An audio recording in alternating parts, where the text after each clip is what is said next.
Welcome back to the Deep Dive, and a huge welcome to everyone joining us from Professor Segi's social psychology class at Los Angeles City College. Great to be diving in with you all. We are hitting the source material for the fourth module today, and wow, this one really gets to the core of things, doesn't it? It absolutely does. It tackles something fundamental. Yeah, we're looking at maybe one of the biggest puzzles about being human. Yeah.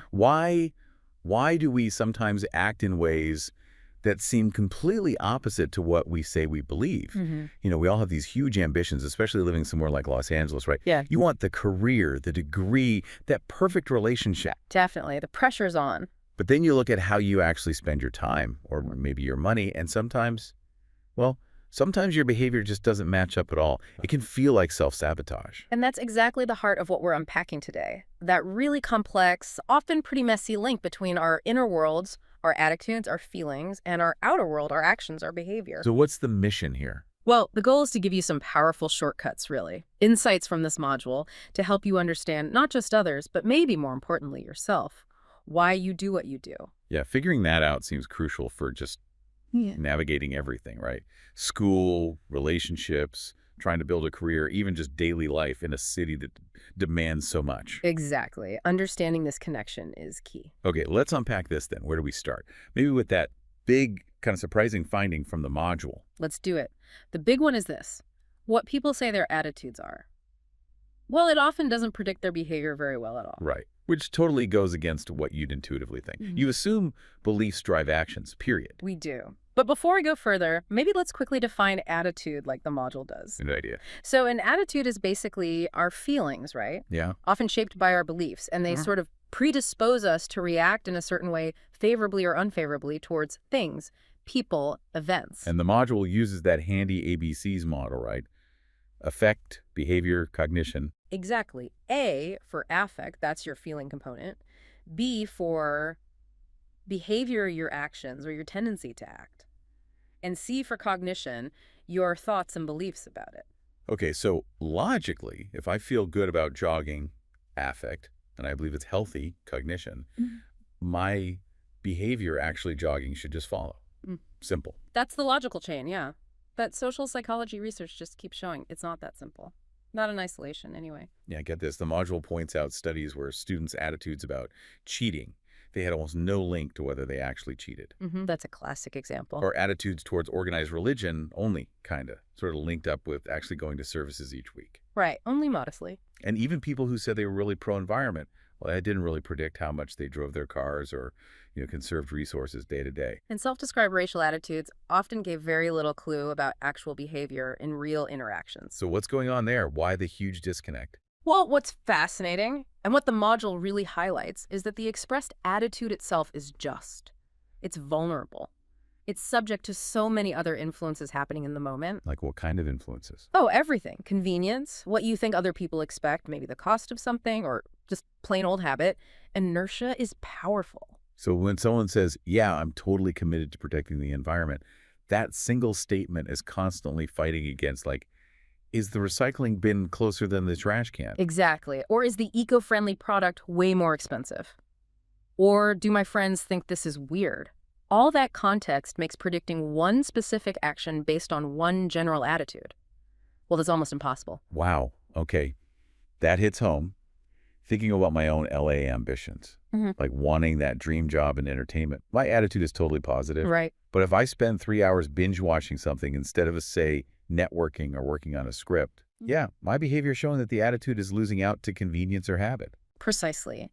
The daily behavior often reveals where the real priorities lie, sometimes despite our best intentions or stated beliefs. Okay, so if that disconnect is kind of the default, where does it get interesting? When do attitudes actually manage to punch through and guide what we do? Now we're getting to the good stuff.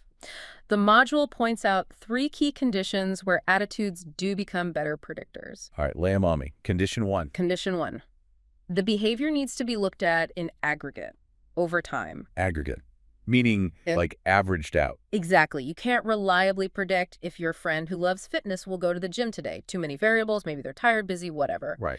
But if you look at their gym attendance over, say, 6 months, or their overall exercise habits across a whole year, then that positive attitude towards fitness becomes a much stronger predictor. Ah, okay. So it's about the pattern, not the single instance. That's the principle of aggregation. You got it. The attitude's influence shows up clearer when you zoom out and look at the average. Makes sense. Okay, condition 2. The second condition is when the attitude is specific to the behavior you're trying to predict. Specific. How so? Well, your general attitude towards being healthy is pretty vague, right? It's not going to be great at predicting whether you'll actually run a marathon next month. Probably not, no. Your specific attitude towards training for that marathon, your feelings about the training plan, your belief you can do it, your actual intention to stick to it, that is way more predictive. Okay, so the closer the attitude matches the specific action, the better the prediction. Precisely. General attitudes predict general behavior patterns over time.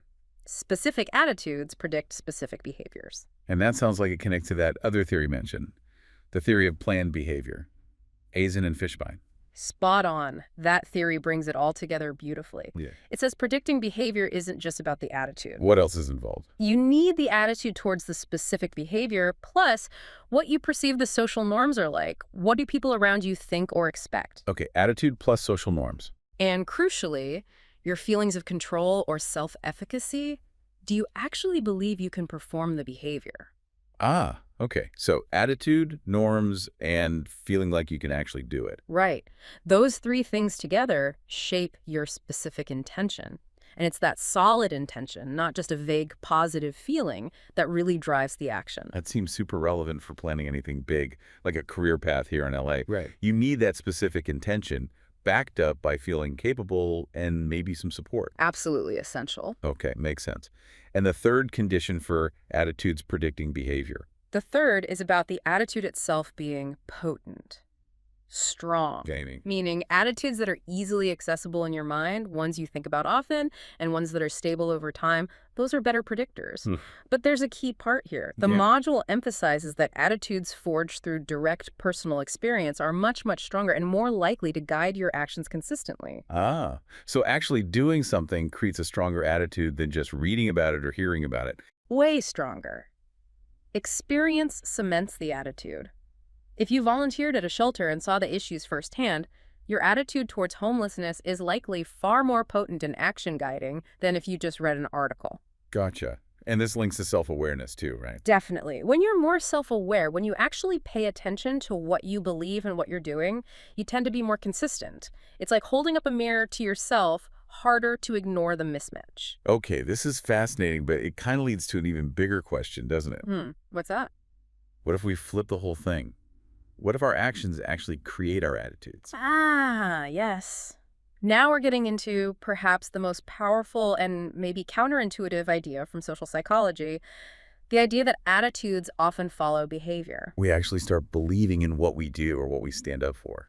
That's the core idea. And this is where the potential for real personal change, for transformation, starts to emerge. How does that work? The module talks about role-playing. Right. Exactly. Think about what a role is. It's just a set of expectations, norms about how someone in a particular social position should behave, like being a student or a new employee or a parent. Okay. When you step into a new role, maybe starting an internship or even just starting at Los Angeles City College, it might feel, well, phony at first. You feel like you're just acting. Totally. Imposter syndrome kicks in. Right. But the amazing thing is the very act of playing the role, showing up, doing the tasks, talking the talk, starts to change you internally. The role begins to feel less like a costume and more like, well, you. Wow. There was that study mentioned with the little kids, right? The girls pretending to be scientists. Yeah, a great example. Young girls, like 4 to 7 years old, who were simply asked to pretend to be scientists, actually stuck with the challenging science activity for longer than girls who weren't given that role. So just adopting the role, even pretending, changed their persistence and maybe their view of themselves as capable. It seems so. The behavior influenced their internal state. And this isn't just about big roles, right? It happens in everyday conversation too. The whole saying becomes believing thing. Absolutely. When you state an opinion or advocate for something, especially if you don't feel like you're being forced or paid to say it, Yeah. you often start to genuinely believe your own words more strongly. Your brain kind of goes, well, I said it and nobody made me, so I must actually believe it. So if I consistently talk about myself as like a focused student or a confident networker, Yeah. I might actually start to internalize that. That's the principle. The words can shape the belief, especially when there's no strong external reason for saying them. Okay, that feels hopeful for building confidence. But the module also points out a darker side to this, Hmm. with morality. Yes, this is where it gets quite serious. The idea of escalating commitments, especially with harmful or unethical acts. What does that mean? Escalating commitments. It means that significant wrongdoing often doesn't start with a big, evil act. It starts small. A tiny dishonesty, a white lie, maybe cutting a corner you shouldn't have. That first small step can subtly erode your moral sensitivity. It makes the next, slightly larger transgression feel, well, less wrong, easier to justify. So each step down makes the next step easier. That's Yeah. kind of terrifying. It is. Think about those, frankly, unsettling studies mentioned.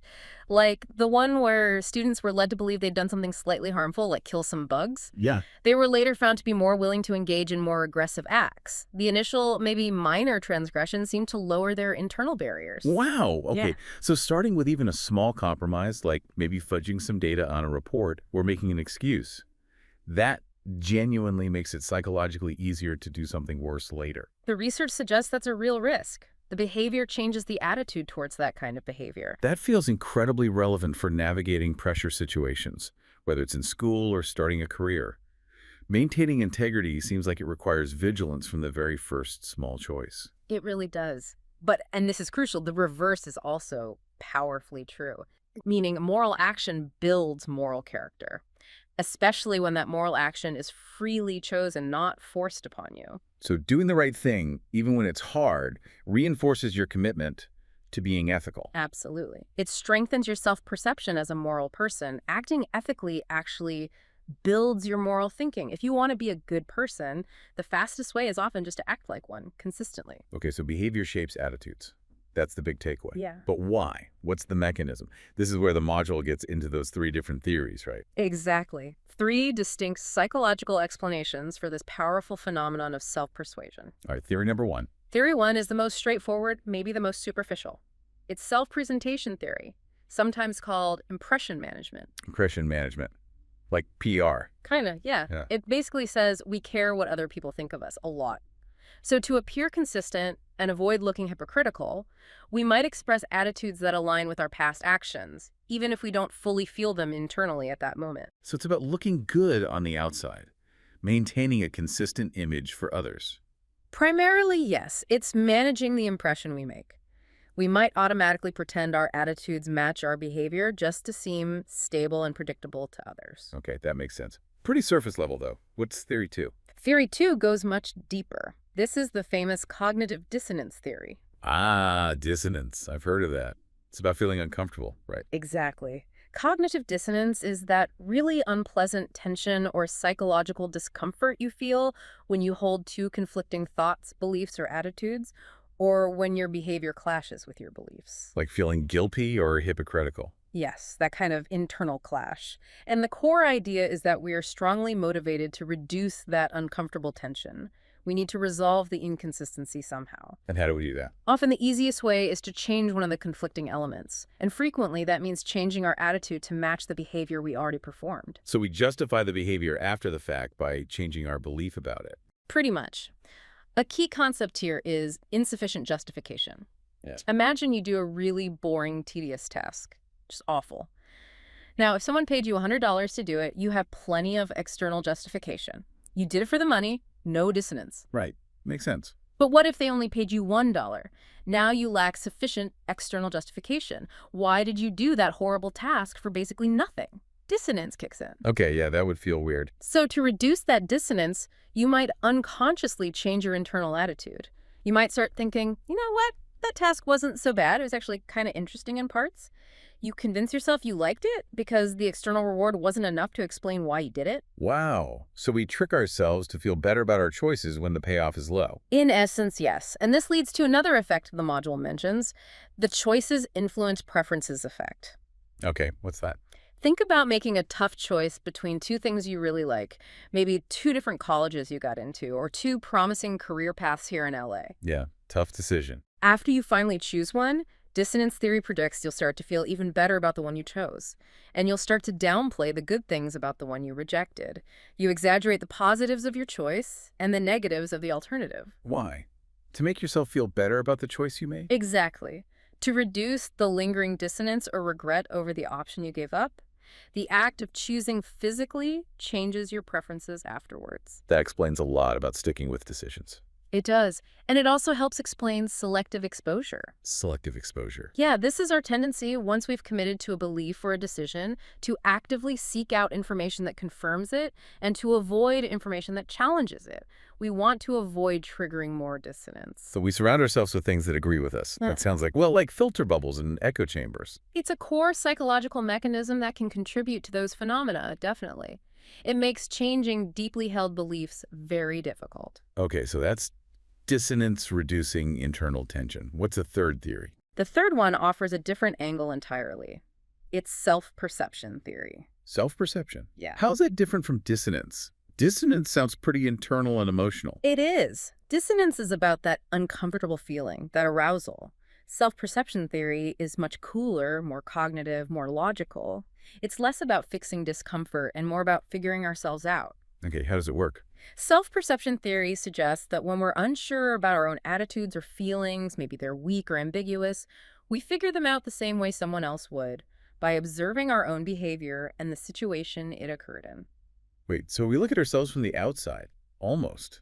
Kind of. If you notice yourself consistently choosing salads for lunch and you weren't sure how you felt about healthy eating, you might infer, I guess I must value healthy eating.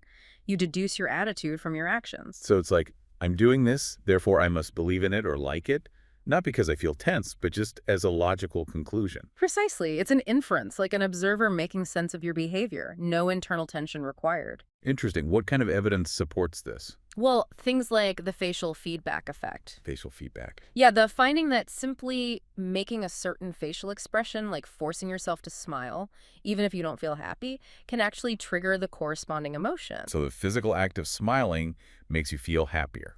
The theory suggests your brain observes the smile, the behavior, and infers the corresponding feeling, I must be happy. Wild. And self-perception also helps explain the over-justification effect. Over-justification. What's that? This happens when you start giving someone external rewards like money or prizes for doing something they already enjoy doing intrinsically. Okay, like paying a kid for getting good grades they already liked achieving. Exactly.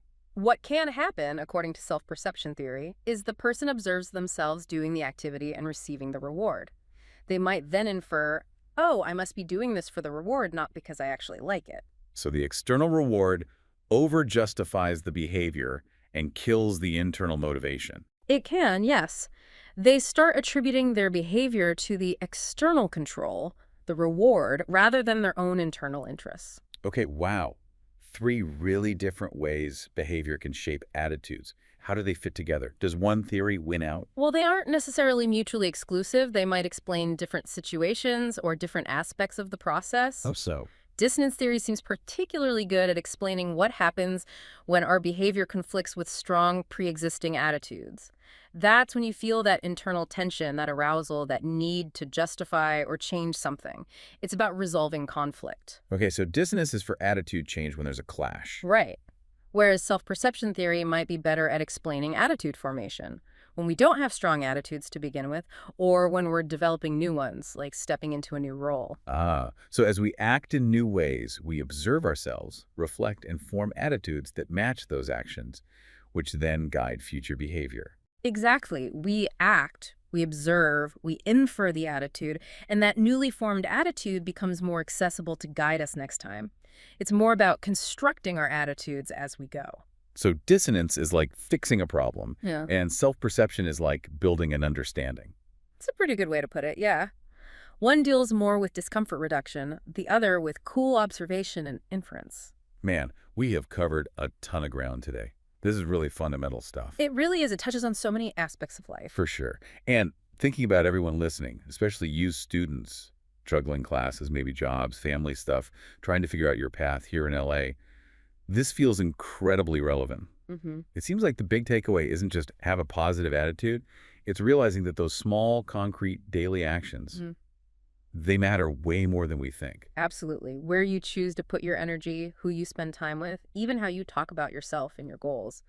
Those behaviors are actively shaping who you are and what you believe, more than just vague intentions. Yeah, it's less about wishing and more about doing. And if we really connect this to the bigger picture, the most empowering lesson from this module is probably about change, intentional change. How so? If there's something significant you want to change about yourself, maybe become more disciplined with your studies, more confident in networking, more focused on that career goal. Yeah. This whole attitudes follow behavior principle gives you a practical strategy. It tells you how to start. Well, You don't just wait around for some bolt of insight or a sudden wave of motivation to change your attitude first. right. Because that might never come or it might not stick. Exactly. Sometimes the fastest, most effective way to change who you are on the inside is simply to start acting like the person you want to become on the outside. Just start doing the things, even if it feels fake at first. Even if it feels fake at first, act the part. The attitude will often follow the action. Wow. That's a really powerful thought to end on. Act your way into a new way of thinking. It can be transformative. Definitely something for all of you to chew on this week. Think about one small action you could take that aligns with who you want to be. Great challenge. This stuff is fascinating and honestly just scratching the surface of what's in this module for Professor Segi's class. Get ready for more great material. Absolutely. Lots more to explore. Thanks for diving deep with us today. We'll catch you on the next one.